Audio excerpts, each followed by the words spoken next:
we're hearing a lot about there's this flood of data out there, and there's more than we know what to do with, and if we could only figure out how to use it right, we can manage all of our buildings so much better. And I think that's true. That's quite true in the top tier of buildings, and in the locations where real estate is valuable enough to warrant the installation of sensing and metering equipment and building management systems that cost real money.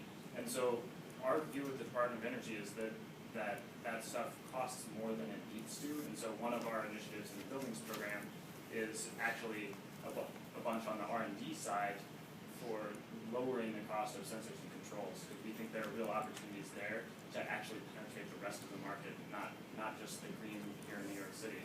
And so that's one side that I think I wouldn't underestimate the portion of the building stock that does not yet really financially have access to that kind of data at a price point that they can deal with.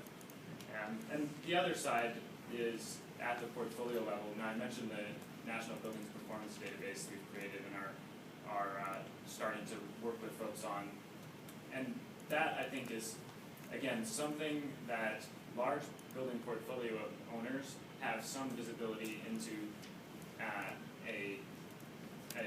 essentially a risk distribution on how something performs across a range of assets. If they can do something in a bunch of buildings and see the answer is not always X, it looks like this. And many of the smaller building owners around the country don't have that luxury of that kind of insight into what the performance risk is of any particular energy efficiency upgrade to their building. And so we think that this National Buildings Performance Database is something that can open that kind of access up to some of the smaller building owners, and also to other service delivery channels, whether that's an insurance product that someone now has enough intuition and insight into what the risks are of particular types of energy efficiency investments that they can offer an insurance product that covers a whole swath of buildings, or whether it's directly for investors in large numbers of buildings.